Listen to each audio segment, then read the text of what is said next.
seja o homem, ele nunca será capaz de entender Deus. Porque Deus mete a mão na lama e não se mela, pisa no fogo e não se queima,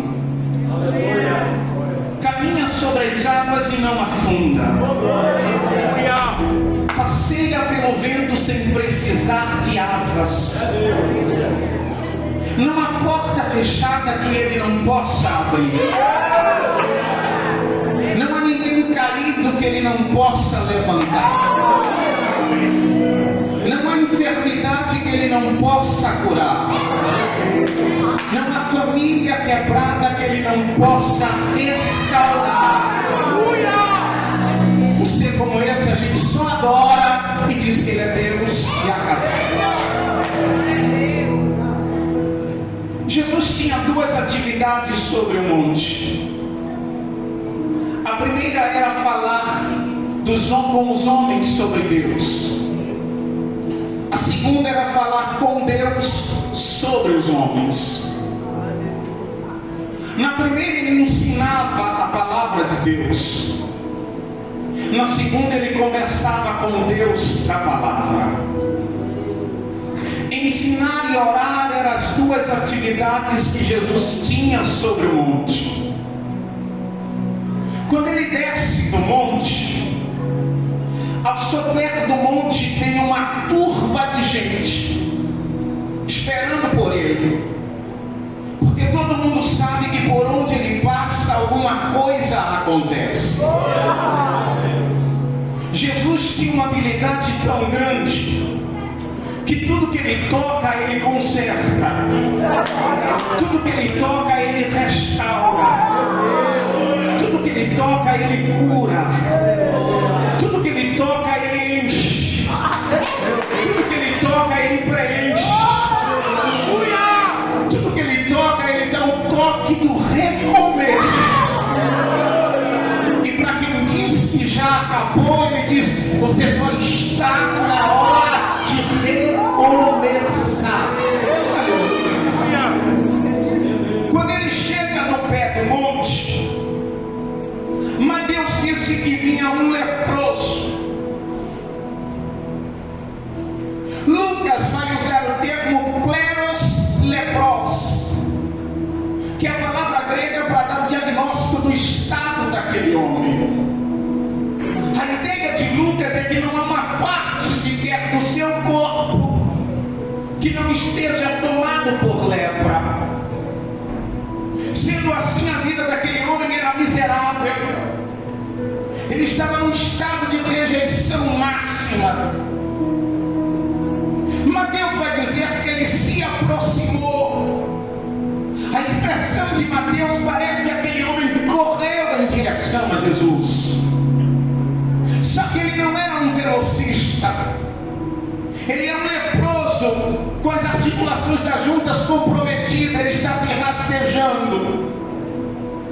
Ele não está visível a todo mundo, porque se alguém identificasse ele morreria apedrejado. Porque a lei de vigilância sanitária emitia o decreto que o leproso deveria ficar 30 metros de distância de um homem limpo. Ele não poderia nem entrar na aldeia, Lucas. Mas alguém disse a ele que Jesus estava no monte conversando com Deus. E alguém disse a ele a hora que Jesus ia descer do monte. E essa mesma pessoa deve ter dito a ele: se ele tocar em você, você será curado, porque tudo que ele toca, ele cura. Ele vai se rastejando. E quando ele chega perto de Jesus, ele faz uma coisa que a gente precisa aprender. Ele não pede para depois agradecer. Ele não diz: olha, Jesus, abre a porta de emprego e quando a porta estiver aberta, eu vou dar um culto de ação de graça. Não. Ele não diz: olha, Jesus, arruma o meu casamento e quando eu casar, eu vou dizer ao pastor que é para a gente dar um culto de ação de graça e eu vou adorar como eu nunca adorei. Ele não faz isso.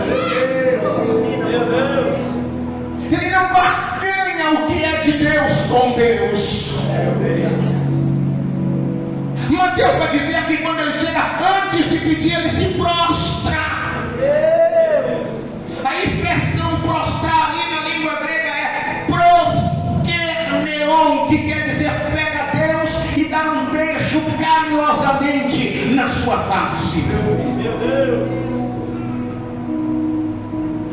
Antes de dizer eu preciso ser curado, ele diz eu te adoro.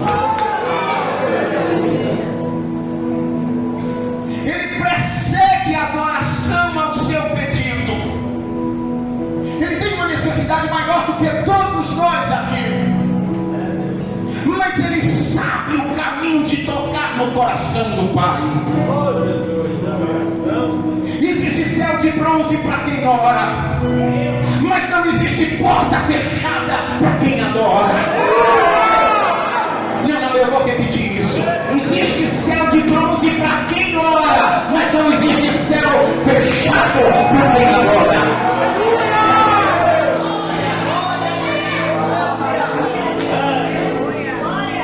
Ele sabe como tocar o coração do Pai. Ele prostra-se, Lucas, e ele adora a Jesus. A adoração está no coração da Bíblia. Se você abrir a Bíblia pulsa a adoração. Isaías capítulo 6, Isaías vai ao templo, e é o ano em que morreu o rei Uzias. Ele escreve dizendo: eu vi serafins que tinham 6 asas, com 2 cobriam os rostos, com 2 cobriam os seus pés, e com 2 voavam e cantavam um cântico dizendo: Colopesh, Colopesh, Colopesh, Yahvé Sabaoth, Santo. Levante a mão comigo e diga: Santo, Santo, Santo é o Senhor dos exércitos, e a igreja batista está cheia da sua glória.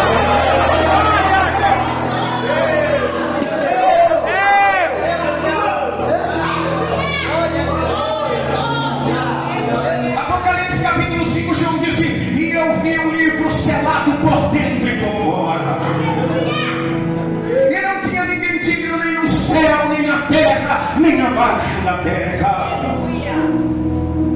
Mas ao lado do livro levantou-se um cordeiro, e era o leão de Judá. E João vai dizer assim: eu vi 24 anciões, capítulo 22, e ele tirava as coroas da sua cabeça e arremessavam ao chão e cantavam um cântico dizendo: ao que está sentado sobre o trono e ao cordeiro seja honra, seja glória e louvor pelos séculos dos séculos.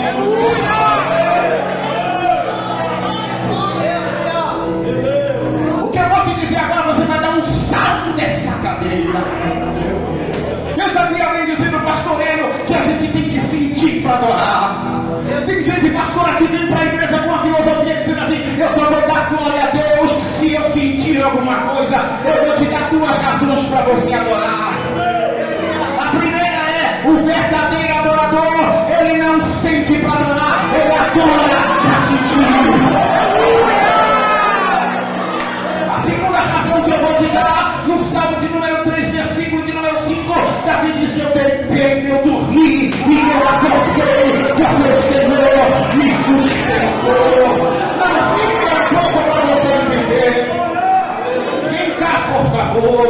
Quando você deita para dormir, este maquinário interno seu chamado de coração, que é um músculo com quase 15 centímetros de diâmetro, ele não é maior do que o punho da sua mão fechada. No seu natural ele vai pulsar de 74 a 72 vezes por minuto. Cada pulsação vai deslocar 44 gramas de sangue. Você deita, está dormindo, mas ele está funcionando. Se você deitar, dormir, a arritmia se alterar consideravelmente, você pode deitar, dormir, não acordar mais. Deitar, jantastes ontem à noite, dormistes, acordastes pela manhã, tomastes café, almoçastes ao meio-dia, da vida do glória a Deus, aleluia, vai voltar para casa, deitar, dormir, acordar, porque você tem Deus que cuida de você.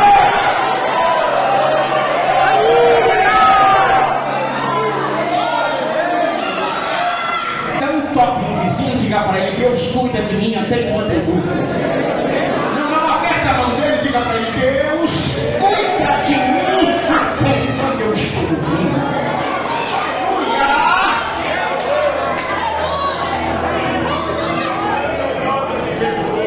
Ele prostra-se para adorar. Eu li com vocês o capítulo 12 de João. Parece que uma história não tem nada a ver com a outra.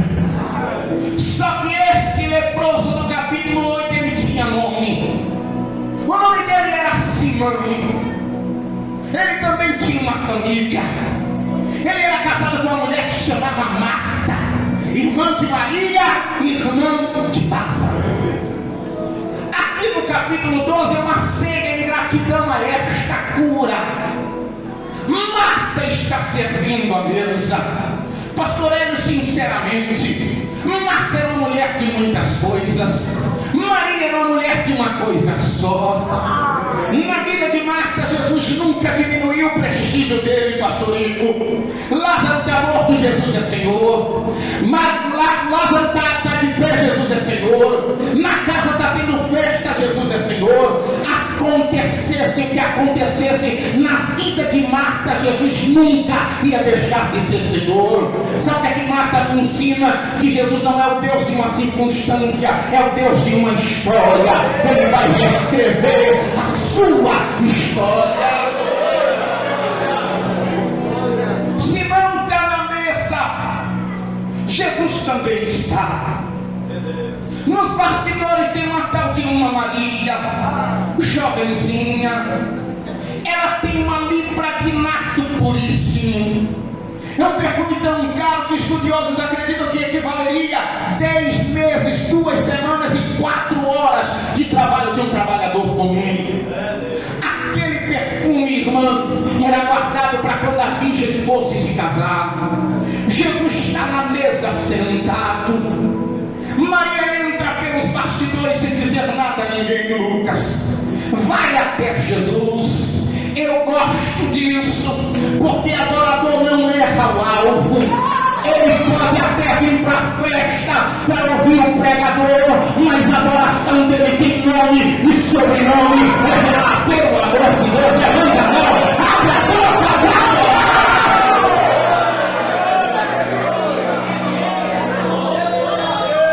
Adorador não erra o alvo. Maria vai na pessoa certa. Quando ela entra, ninguém percebe. Mas quando ela quebra o vaso, derrama sobre ele, o nardo toma conta da casa. Maria vai para os pés. Quem chamou a atenção foi o nardo, não foi Maria nos pés. A adoração chama mais atenção do que o adorador. Chamou a atenção, aí Judas se levanta e ele vai repreender isso. E como eu sou licenciado em psicologia, eu posso lhe explicar isso. Maria está aqui nos pés adorando. Como é uma repreensão, a palavra vem até a Bíblia da cortical. A Bíblia da cortical, encarregada de captar a emoção, vai desencadear um batimento acelerado dos batimentos cardíacos. Maria poderia parar para ouvir Judas ou continuar. O que é que Maria faz? Deixa Judas falar, porque o que mais é para adorar. Aleluia, não para adorar.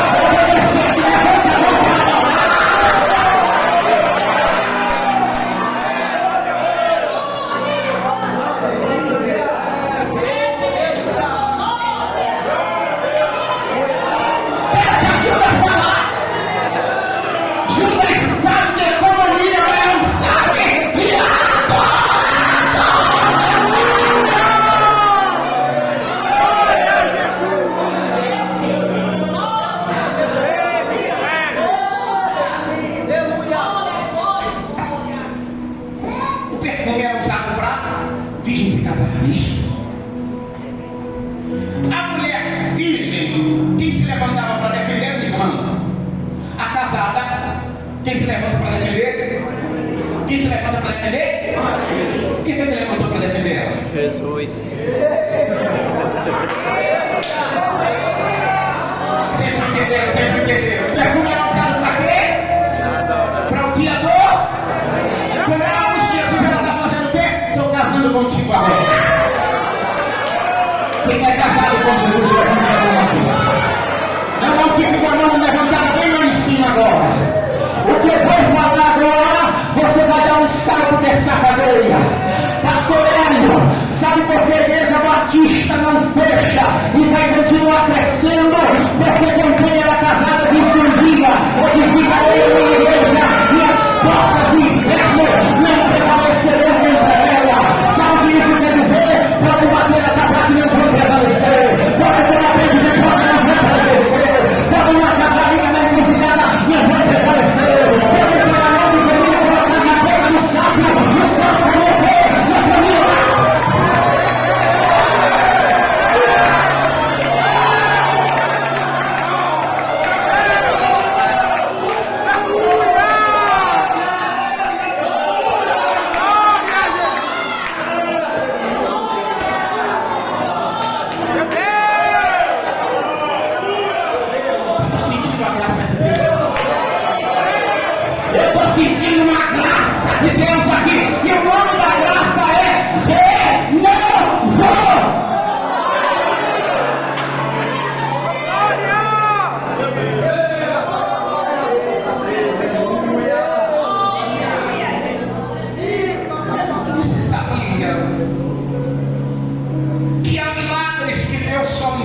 Quando você adora,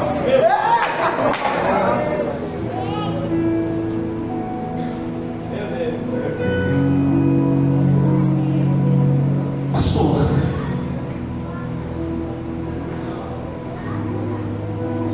minha mãe pegou uma enfermidade no dedo do pé.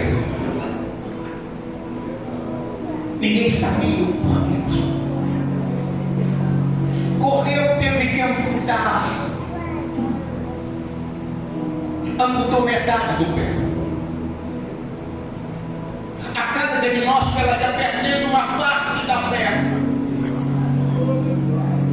Quando perdeu metade de uma perna, na sua última cirurgia, o médico disse: perdemos o controle. Não tem mais jeito. Preciso de alguém para acompanhar a cirurgia. Ligou para meu pai, não conseguiu falar com ele. Meu pai estava na vida peripética. Ligou para meu irmão, não conseguiu falar com ele. Ligou para minha irmã mais velha, também não conseguiu falar com ela. Minha mãe disse: liga para meu filho mais novo, ele sabe o que fazer. Quando ligou para mim, eu corri para lá.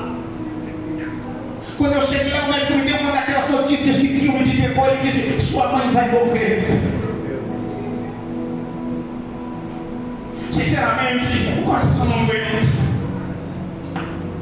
Bate forte. Minha mãe era a minha referência cristã. O primeiro livro que eu li foi vendo a minha mãe se relacionar com Deus. Minha mãe passava a madrugada em oração.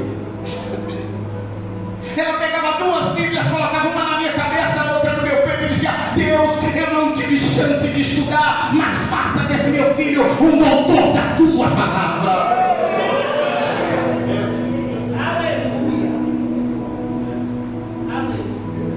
Eu disse: me leva a ela.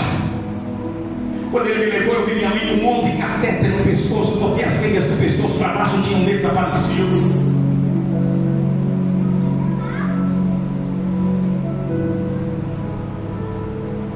Eu peguei na mão dela, pastora, me dá sua mão com todo respeito. Peguei na mão dela e apertei a mão dela e comecei a chorar, pastor Hélio. O médico disse: ela não vai acordar porque ela está sedada para a cirurgia. Eu disse: como você é a medicina, comigo é a fé. Apertei a mão dela e fiquei chorando. 5, 10 minutos depois, minha mãe acordou e o médico tomou um susto. Ela olhou para mim com um olhar de repugnância e perguntou: por que você está chorando? Eu disse: o médico disse que a senhora vai morrer. Ela disse: enxugue as lágrimas agora. Eu disse: mas mãe, a senhora vai morrer. Ela disse: quando eu entreguei a a minha vida, Jesus. Ele diz que a última palavra sobre a minha vida está com ele. Pega a mão de alguém que está do seu lado, balance a mão dele e diga: a última palavra sobre você está com o céu. Diga para ele: não está na terra. Não, diga para ele: não é o homem que vai dizer quem vai ser você. Diga: depende de você ter.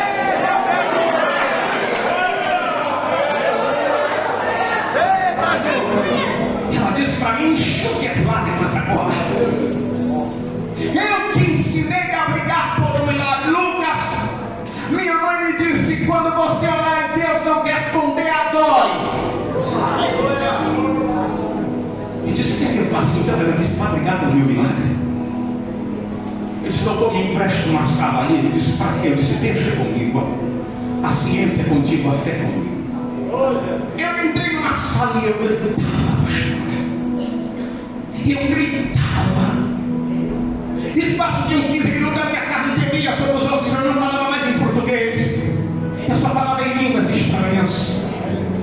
Chamou a atenção de quem passava no corredor do hospital espanhol de Salvador. O médico chamou o assistente e disse: fica com ele, porque ele está falando palavra que ninguém entende. Isso é mais um filho que está perdendo o juízo porque está perdendo a mãe. O assistente entrou e trancou a porta atrás de si. Eu ia para lá, para cá, falando línguas estranhas, e ele se arrepiava. Tem uma hora que ele achou que eu ia bater na cadeira de roda, e ele veio me abraçar. Daqui a pouco ele começou: lá, tchau, lá, tá. Aí era dois falando línguas estranhas. O médico que disse que eu estava doido, eu estava adorando em línguas estranhas. O médico que disse que eu estava doido, minha mãe deu entrada no centro cirúrgico 11 da manhã, 11h15 da manhã, minha mãe entrou porta dentro e ele berrava dizendo: só Deus pode fazer isso, só Deus pode fazer isso, não é possível, só Deus pode fazer isso. Eu disse: doutor, cadê minha mãe? Ele disse: eu tenho 11 anos de médico cirurgião, nunca aconteceu isso comigo, nunca fiz um diagnóstico errado, eu tirei todas as radiografias, estava dando tudo que estava obstruído, mas agora eu fui tirar uma, está dando que as artérias estão limpas, o sangue está limpo, sua mãe está curada.